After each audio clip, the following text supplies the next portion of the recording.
México. Colombia. Colombia. Where are you from? ¿Perdón? Brasil, dice. Bueno, y Brasil y... Bueno, México adelante. México, Colombia, señor Brasil.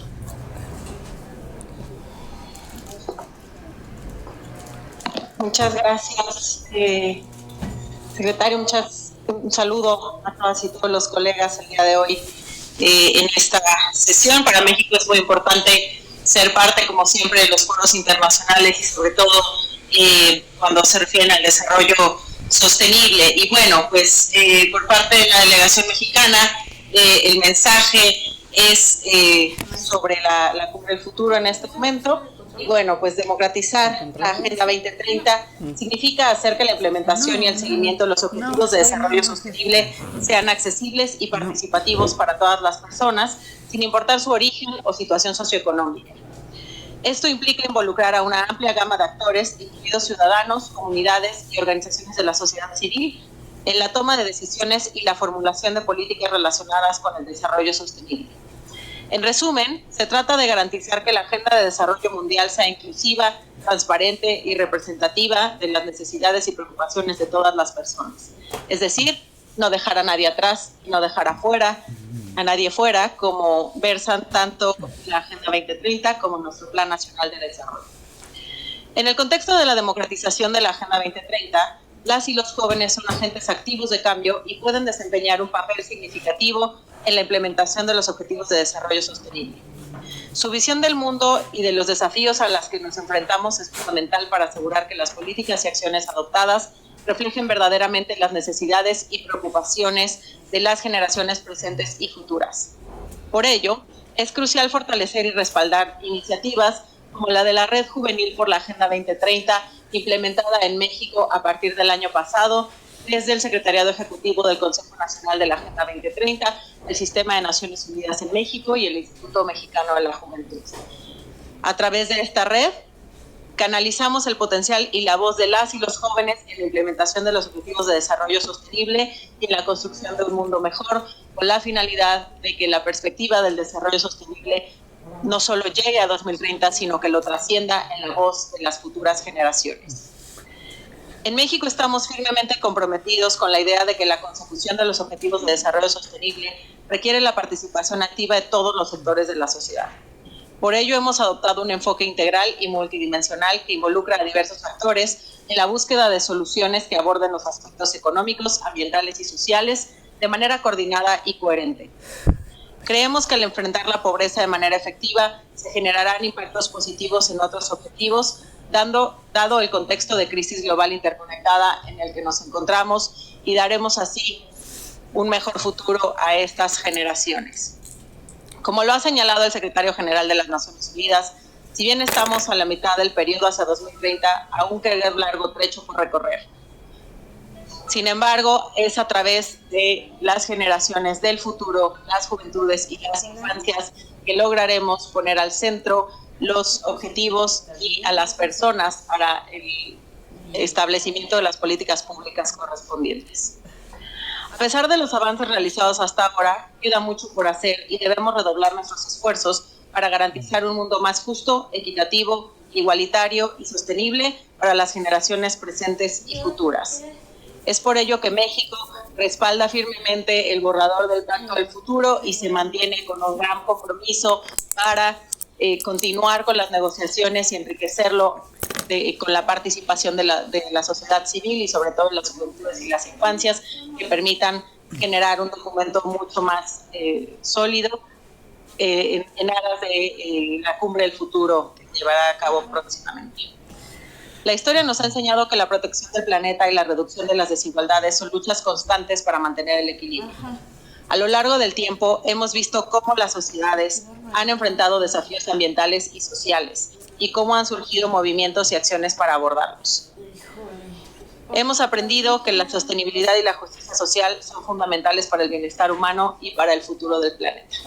Así que convocamos a esta región latinoamericana y caribeña a encabezar la lucha por una sociedad más sostenible hacia el futuro y a seguir manteniéndonos en unidad para lograrlo a nivel global. Muchas gracias.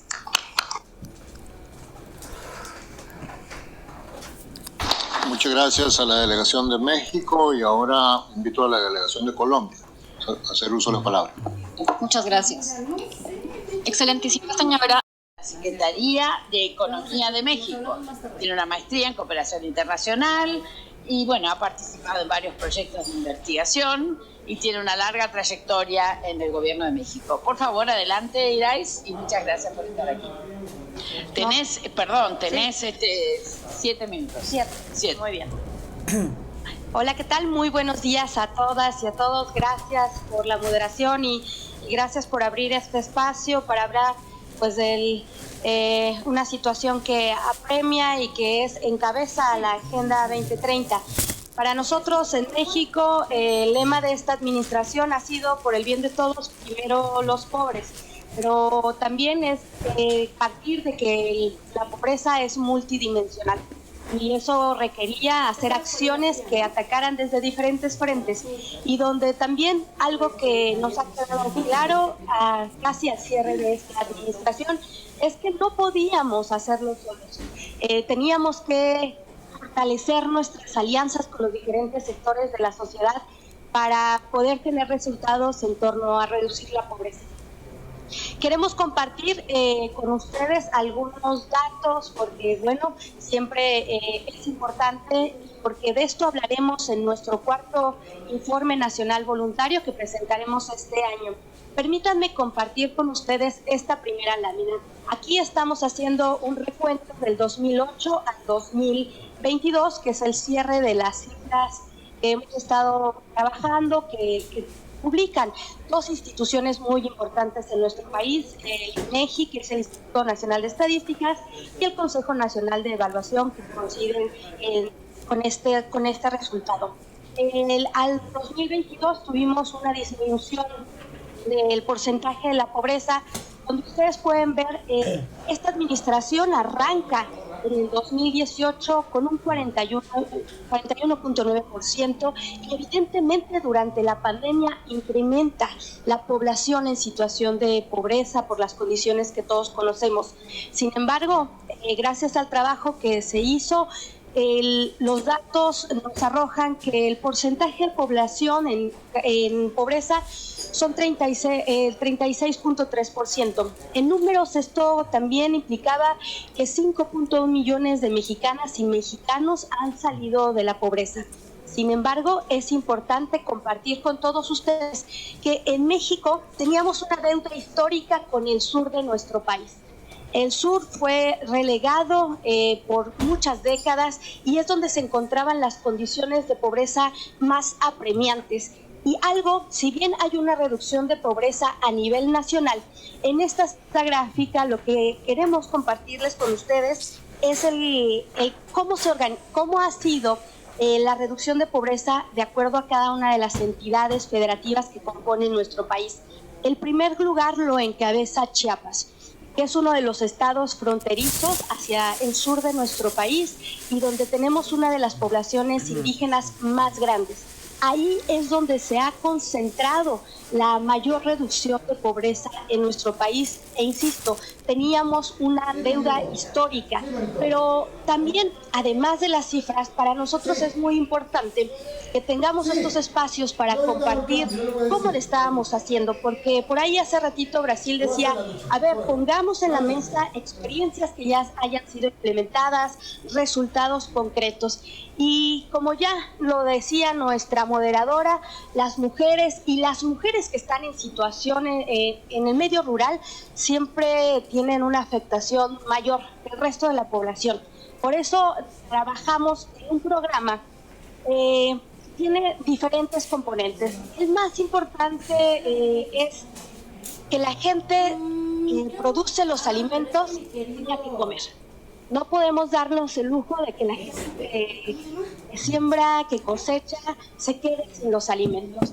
Y este programa busca atender la pobreza, combatir la pobreza rural, pero ¿cómo lo hacemos? A través de que la gente regrese al campo que se vuelva a reforestar, entonces cumples el primer objetivo, que la gente que esté en el campo se quede, trabaje y que viva en el campo, garantizar la autosuficiencia alimentaria, pero esto además se trajo todo un componente de reforestación. Este programa ahora es el programa de reforestación improductiva más importante del mundo, con más de 1 millón de hectáreas sembradas y con excelentes resultados. Esto ha sido uno de los programas que nos ha permitido tener los números que veíamos al inicio de esta conversación. Y otro está dirigido a los jóvenes. México es un país joven. Nuestro promedio de edad son 29 años, es un país joven y trabajador, pero los jóvenes están demandando, están exigiendo y están haciendo valer su voz.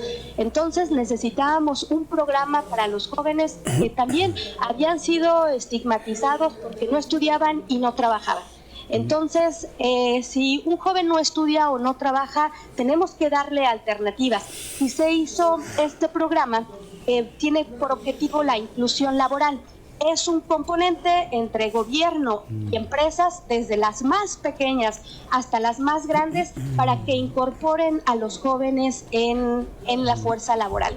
Este programa nos ha permitido incorporar a más de 2 millones de jóvenes, donde ha tenido resultados muy importantes. O se quedan a trabajar en las empresas, o regresan a las escuelas, o en tercer lugar están construyendo pequeñas empresas. Entonces ahí hay una alianza interesante, gobierno, sector privado, que agrupa, que abraza a las juventudes de nuestro país.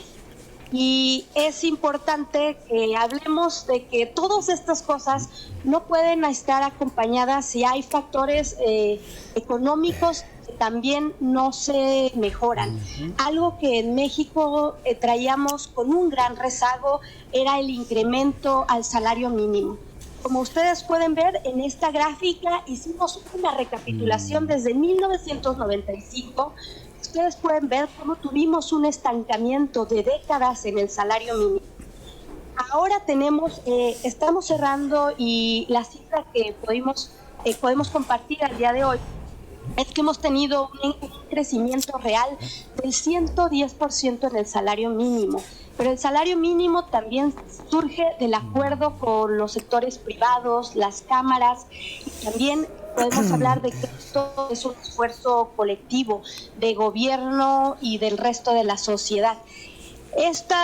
Lograr estos resultados, insisto, viene de la mano con un manejo de la inflación, aumento de la recaudación, bajar el endeudamiento, aumentar las reservas, y eso nos ha permitido también disminuir la desigualdad. Y aquí compartimos los resultados del coeficiente de Gini, que se enfoca precisamente en medir la desigualdad, y estamos recapitulando del 2016 al 22 con una reducción importante. Es decir, tenemos reducción de la pobreza extrema, rural, y reducción de la desigualdad, acompañado de unos elementos macroeconómicos que nos permiten hacerlos sostenibles en el tiempo.